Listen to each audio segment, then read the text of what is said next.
Hey, what's going on? I hope you're having an awesome day. And if you're not, I hope it gets better. And hey, maybe this podcast can be part of that. So relax, hang with me, laugh at me. Either way, I'm glad you're here. Podcast starts soon. Stay tuned.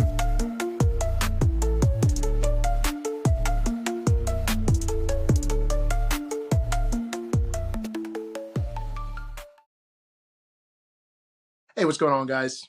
My name's Blaze. I'm somebody's dad, just figuring it out. That's the name of this podcast.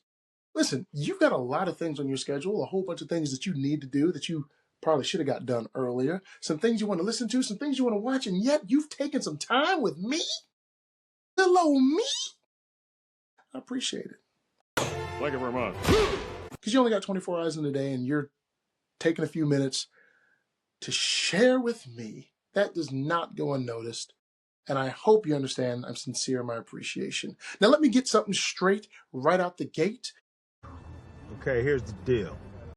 I'm going to be general on most things. I'm going to be specific on a few. But understand, I'm no guru, boo-boo. You help me, I help you.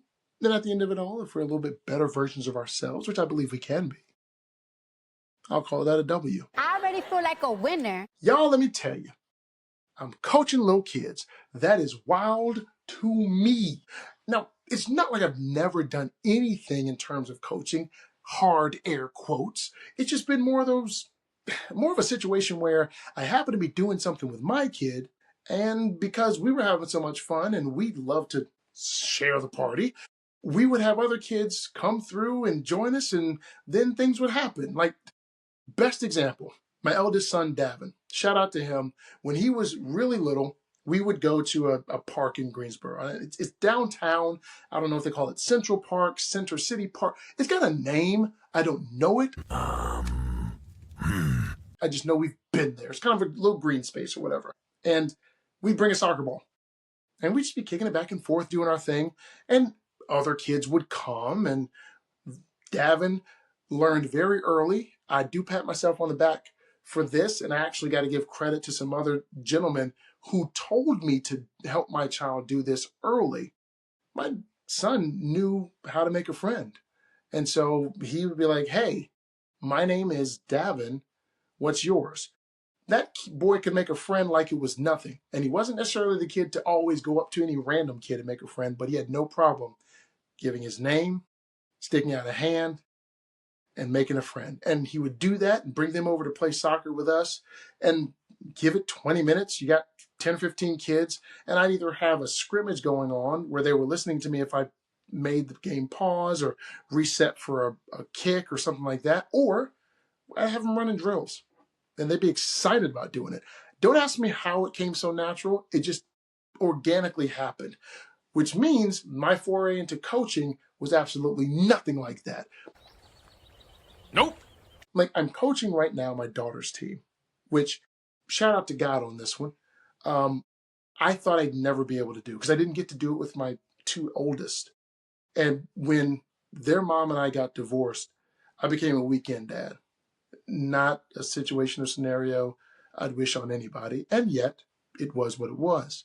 But one of the things I remember saying out loud, being just so frustrated with and in tears about, was I'm never going to get to coach any of my kids in any of their sports. And God was like, huh, what? Listen, do you know who I am? I do things. I'll be right back. Hold on. I got this. And then some years later, a decade plus, he was like, there you go. Now I'm coaching my daughter's team. It's a huge privilege, honor, and responsibility. But it is nothing like the days in the park with my son. This coaching thing is a mad one. Oh my days. I'm telling you, man. Being a gaffer is a new, sort of a new thing for me. Do you know what I mean? And that's why the title of this podcast is called, Hey Coach. So I think that if we look at it from a well-rounded sort of situation, hold on guys, there's a cat scratching underneath the door. I'm going to take a moment. What are you doing? What are you doing? And we're back. Life happens while I'm recording, so, got to keep moving. I think we look at coaching as it's a thing by itself. That's one thing, but there's more parts to this thing, especially in like organized sports or activities. You've got coaches, you've got instructors, you've got parents, you've got family, and you've got the kids, the athletes, the participants. Whoa, whoa, whoa, whoa, whoa, whoa, whoa, whoa, whoa, whoa, whoa, whoa. But to keep it really simple, you got the coach, you got the mom and or dad, parent, guardian, and you got the kid. And we all have this weird, well, maybe not weird, but it can get weird, connection that we've got to honor. And everybody's got a role.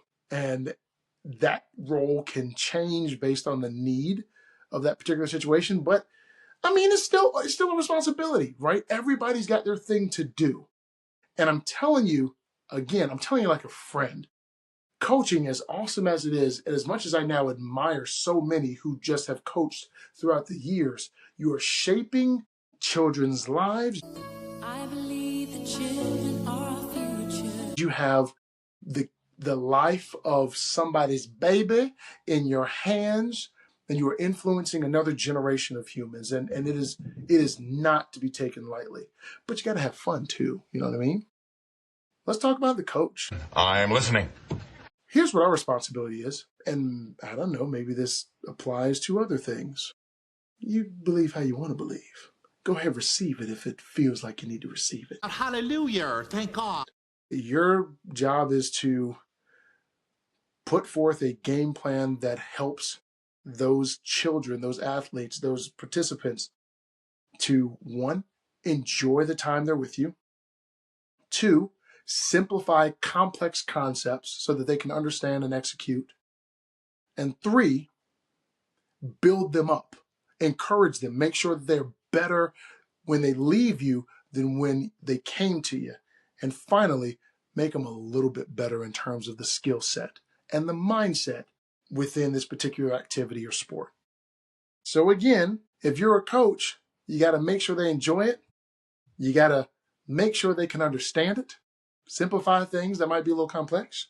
You got to encourage them and build them up as a person. And you got to make sure that they are a little bit better in terms of skill. Not too hard, but easier said than done, because we're doing this with a limited amount of time. And we're also having to do this dealing with a multitude of personalities. Coaches, one of the biggest things we have to do is we have to adapt, because you don't know what kid you're getting. You may get the kid who has done this particular thing for years and years and years, and they may think they know it all. Or you've got the kid who's done it for years and years and years, and they are dedicated to this. So now they're looking for you to really bring it in terms of helping them elevate. Maybe you've got the kid who's kind of dipping their toe in. They've never done this, or they may have done it every now and then, or so sparingly that you can't really count it, right? You've got to now help that child to maybe get some basics under their belt, build a foundation upon which they can grow, because they might not have one at the moment. Maybe you got that kid who loves the sport, but just really ain't that good. Like, let's call a spade a spade. They are not good. So now it's honing skill sets and finding what it is they can contribute, so that not only are they better in terms of how they play the game, what they can actually do on the field, on the court, or in the activity, but how they think about what they're doing and how they can contribute just based on who they are as a person. Because do understand that it is not the worst thing in the world for your kid to be the best encourager on that team. It is not the worst thing in the world for your kid to get a little bit better at their jump shot, but not be out here on some Steph Curry nonsense, but be the most positive, encouraging, uplift, be the heartbeat of a team. That's a beautiful thing. And we coaches have a responsibility to bring something out. Like, it's one of the most incredible things to be able to take a kid and say, what is it that you want to get out of this? And they tell you, or they let you know, or you have some idea. And then you learn a little bit about him. You spend some time with him, and you're able to just take a little bit of that, just pull that one string that maybe unravels all of the barriers or the mental blocks that stop them from being the very best they can be. Talented, brilliant, incredible, amazing, show-stopping, spectacular, never the same. And then you see them go out there and conquer the world. It is incredible. Or how cool is it when you see a kid who maybe didn't know a ton, all of a sudden develop a skill, and that light, just that switch just clicks in their mind. It's like, oh, snap, I got it. I got it. Or maybe you see that kid who comes through and is arrogant, because you get some of those, because they know they got skills, they know they've got some natural talent. They couldn't even articulate it to you, but they just know that they know, I'm good. I am a bad man. And yet you're able to get them to go from it's about me to it's about we. Mind blown. Super excited. It's an incredible achievement, an incredible feeling. But again, it all comes back to what we got to do as coaches. And I think what we got to do as grown-ups with kids, and shoot, as somebody's dad, I think I got to do this, right? I got to make it fun. I got to be able to help them to understand complex things, but just in a simple way. I got to encourage them. And then I got to put together a game plan so that even if it's an inch, they move forward. Because you put together enough of those forward inches, you look up and it's like, my God, you've gone 3 football fields. Yeah, it may have taken you longer, but you went. And that is freaking cool. Here's the other part. Parents. Hey, love you. I'm one of you. Okay? Might step on some toes. That's all right. You ain't wearing sandals. Or you might be. And in that case, I hope you didn't get your nails done. Because I might just mess it all up. Here's the deal. You got a role to play. And I think for the most part, it's common sense, right? We all know. If a kid is in an activity or a kid's doing something, a kid's in a sport, we kind of know what we're not supposed to do. We know we're not supposed to jump down their throat every time they make a mistake. Give them some grace. They're learning, they're growing, they're figuring stuff out. Maybe it's a sport you once played and you were pretty darn good at it. They're not you. I don't want your life. So let them run their race. Let them figure themselves out in the context of this particular activity or sport. We know that we're not supposed to be the coach. Because you have to understand, parents, and I say this as someone who has seen, while a player on the team, what it looks like when this happens. We know, parents, that we don't need to step in and be in place of the coach. Why? Because if you got a half-decent coach, I don't care if you know way more than them. You got a half-decent coach who you know has not only the best intentions, but is putting forth their best effort to get your kid moving forward and to create an environment where your kid can grow and to create an environment where your child has fun. If you decide to step in and circumvent that coach, you are robbing your child of the opportunity to learn how to submit to and be led by positive authority. Because there will come a time where you're not right there with them and they're going to have to follow someone else. You don't want that to be something they have to figure out when they're 23. You want them to understand, hey, mom's got my back, dad's got my back. I can learn a ton from them, but I got a coach. That's who I need to listen to. And that doesn't mean that you never put in any type of advice. Like, I will literally tell my son, hey, hustle means to run. He's 4. Hustle means to run. I want you to be the person that whenever the coach says, all right, guys, come in, I want you to be the first one there. Am I circumventing the coach? Am I doing something wrong? No, because I'm pointing back to the coach, but I'm giving him the advice. And then when he and I are here at the house, I'm like, hey, Oliver, here's how you pass. Boom, do that. That doesn't impede his ability and the opportunity he's been given to follow someone else and receive positive leadership and mentorship. But sometimes parents, we don't necessarily know how to do what we're supposed to do. And we maybe think we're doing the absolute right thing. And you probably are. Let me say this really quick, just so you don't think I'm crazy or that you're crazy. You are probably doing the 100% absolute right thing for your child. For real. You probably are. And by probably, I'm talking like 99.9%, you probably are. But for those spots where it may be a little blind, you may not necessarily be on the straight and narrow in terms of the course you need to take for your kids. Maybe this is just a bit of a refresher. Maybe this affirms that you are doing the right thing. Maybe this confirms that you're doing the right thing, and maybe it might expose something. What you can't do is live vicariously through your kid. That doesn't help them. You had your chance back then. So now you need to go find another arena where you can compete and win, even if it's just competing with yourself, because the arena of high school sports or middle school sports and athletics, or that activity that was after school, that's no longer there. Okay? So you can't compete and win in that. Your kid may be competing in that, but you can't live through them. You support them. Here's another thing. Some of us, we know one or two ways to support when our kid might need a third. Another one. So, for example, you might have a way of supporting that is cheering them on. You're doing awesome. You're doing great. Oh my God, that was amazing.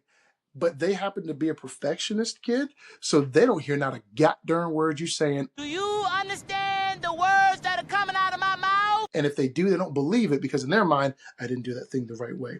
So maybe they need a different way. And we don't know what we don't know. And here's the thing, it's almost even a bit harder if you got multiple kids, because you logically know that kid's not like that kid, which is not like that kid, and not like that kid. And yet, you did something for this kid that worked. You're going to try it for this kid. And you got to be aware enough to know that, ooh, this is kind of working, but maybe there's a way to do it better. Maybe there's a different way to support that kid. I'll give you an example. My wife is a perfectionist kid. She would get frustrated because she didn't do something exactly right. And she would push herself to do it right. If her mom looked at her and said, oh, you did fantastic. Oh, it's so great. Oh my, she would be like, whatever. I know I didn't do it exactly right. Her mom, however, did when she would pout and cry and be upset. She said, so let me ask you a question. Do you still want to do dance? And she'd look at her and say, yeah. She's like, all right, so let's go out there and do it again. Now that's how she needed to be parented, and she needed to be supported, because that's the type of kid she was. So again, you're probably doing 99.9% right. Just something to think about. Here's another thing. Parents, I think this is pretty cool. Always point back to the coach if you got a half decent coach, so that your kid can, again, get the opportunity to receive leadership and guidance from somebody who's not you. The other part of that, though, is there is this wonderful thing that happens when your kid stops thinking that you know everything, because now there's not this pressure on you to know everything. I'm not saying you even feel that. I'm just saying this. If my child knows 100% that I keep pointing to that person, they may think I know way more than that person, but I'm saying, no, you need to go listen to your coach. Your coach has got it. Your coach is on track. Now, I don't have to be the answer person. I don't have to be the one who knows all. And maybe that's not pressure for you, but that takes a ton of pressure off of me. I don't be knowing stuff. I don't know nothing. Well, I know some things, but I don't know a lot. I don't be knowing Nathaniel. You understand me? What? Some of you are like, who is Nathaniel? Don't worry. It's just, I don't know nothing. Then can be, I don't know Nathan. Nathan, nothing. I don't know Nathaniel. Just means I really don't know anything. Okay? That's just connecting those dots for you. I mean, whatever, I guess. So parents, we all know that crazy parent that's doing absolutely too much. Don't be that. Because I think the last thing I would say about parents in terms of their children is you've got to prepare yourself for moments where you're going to have to make the decision. Do I step in? Do I say something? Or do I allow my children to figure out the dynamic relationship between coach or instructor and player or participant? And you had to do it. Just think back and remember when you played a sport or you were in an activity and maybe you had a coach or instructor that you really loved and you would listen to every word and hang on every single word. And maybe you had one of those instructors that you really, really love, but they would be tough on you. And you'd later realize it was because they saw something in you or they wanted you to be better, but it didn't necessarily feel that great at the moment, right? Or maybe you had a tough coach. You had one of those coaches who would get in your face, who, if you played football, would grab your face mask and let you know about yourself and tell you were better than that ridiculous stuff you were pulling out there. Or they would let you know you're not putting in the effort, and you know you're not because I've seen better out of you. You don't quit on me! No! You keep going! You keep going! Go run! Right? Now, granted, they're going to use some choice words. There's going to be a whole lot of four letters flying and all that stuff like that there. And sometimes you know that you were in it and you took it and it was okay. And you understood, yeah, I may not like this right now, but it's for my good. But as a parent, seeing your child go through that, ooh, it might touch a little something in you, make you want to get out and be protective. That's a choice. That's a choice. You got to decide, do I step in? Do I say something? Do I impose myself here?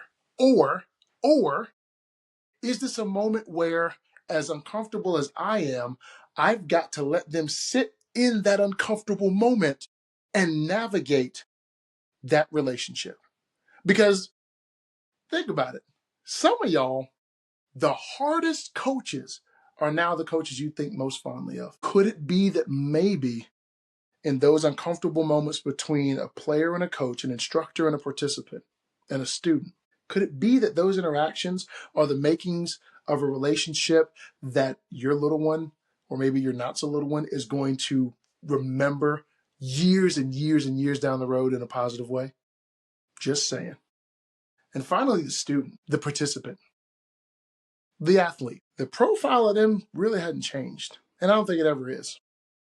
There's really like 5, maybe 6, and then some combinations and some weird outliers there, but it's, generally speaking, it's the absolute novice. Doesn't mean that they don't have the potential to be awesome and be great, but maybe they're being introduced to a new activity or a new sport, or it's just something brand new to them. They're not really that good, right? They might even be a little timid. Then you got the kid who, they will run through a brick wall for you, but they need to know why. So they're going to ask questions, but all they need to do is know why, and they're just going to go. Then you got the one that just is the rule follower. They follow everything you say at home. They're going to do the same thing for the coach. Then you got the kid who knows they're skilled, they know they got talent, and they have decided, I'm all about me. Then you got the kid who knows they got talent, knows they got skill, and decided, we're all about we. And then you got that one kid who's just going to do their own thing regardless. Kind of a maverick. And oddly enough, a maverick can be somewhat endearing. It's like having that one child that frustrates the heck out of you, but will also come and be one of the funniest kids and like can joke with you and has a specific relationship with you. Like it's those are generally what you get in terms of an athlete or a participant. And that kid who may have started as the novice can turn into any of those, and things can change, but that's pretty much what you're going to get.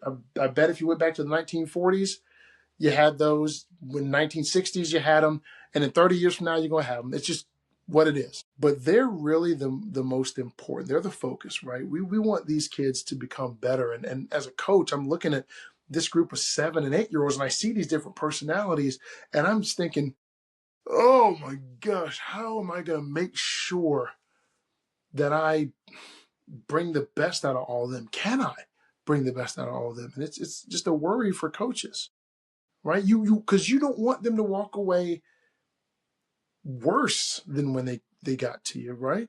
But as kids, and I'll take it from the perspective of having been a kid athlete, played sports all my life, one of the biggest things for your kid is just to have as much grace given to them as possible, because they're kids. Yeah, your kid is 17, still your kid, still a kid, still learning, right? Give them as much opportunity to do as many things as possible.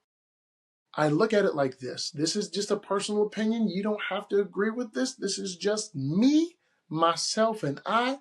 talking out loud to you. Kids, in my opinion, need to play multiple sports, need to do multiple activities. Why? Because some of the greatest players, and I'm just going to stick to sports on this one, but I can literally go to art. I can go to dance. I can go to music. I can go to all different things. Kids doing different things, having diversified experiences, it makes them better, period. Here's an easy example. Do you know there are a ton of NBA and NFL athletes that took dance? Do you know that some of the best athletes are dancers? Why? Because, hey, you might play football, but dancing helps you to understand and feel and know your body, to be able to feel how your weight is distributed. Not saying that every football player has to dance, but I'm saying if that football player who now plays football in high school took dance since they were like 6 or 7, there's going to be crossover benefit. Oh, so your little girl loves to play basketball. That's awesome. Because the way that she's got to hit the crossover, set, jump super high, shoot, bam, so she can make sure she shoots over an opponent, which is why she's got to do that high jump set before she releases. Funny how that then helps her to get up and over the net so she can spike that volleyball. I'm just throwing it out there. Hey, is it not awesome how that kid that plays music in band and can follow a rhythm and can feel the music and feel the shifts in how different folks are playing and how they relate to them? Is it not incredibly coincidental that that individual can feel the rhythm of the game and adjust even when there's not instruction? Guys, that's when that last one sounds far-fetched. I promise you it's not a game. It's not a joke. It is absolutely 100% real. But I think that because kids in this coach-parent-kid triangle are the most important part, they're crucial. They're the reason that they're the reason that you're a parent, and they're the person or persons that the coach has to coach. I think putting them in an environment where they are given grace, where they have the opportunity to make a mistake, where they can explore multiple facets of themselves, meaning play different sports, do different activities, and then where they know, I got you, homie. Not only does that make them a better athlete, a better student, a better participant, but y'all do understand we are raising little humans. But we're not necessarily, if you want to think about it this way, raising kids. We're raising adults. They just happen to be in kid form right now. I never thought of it that way before. Yeah, I figured that.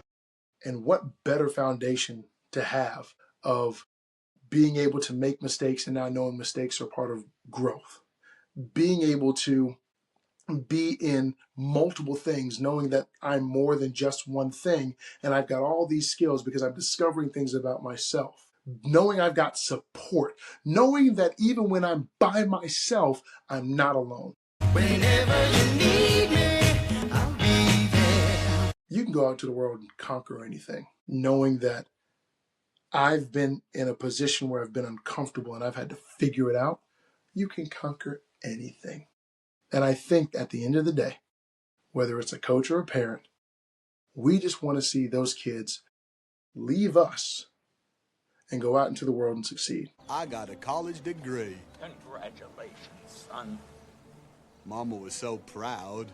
Whatever success looks like for them, we want them to achieve it and to attain it. And how cool is it that we get to be a small part of it? Hey everybody, that's our show. Thank you so much for taking the time to tune in. I'm somebody's dad, just figuring it out. Hopefully you got something from today's episode.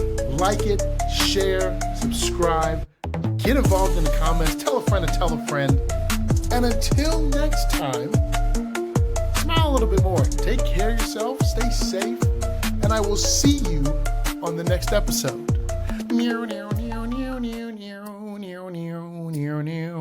Bye-bye. Who's got their back?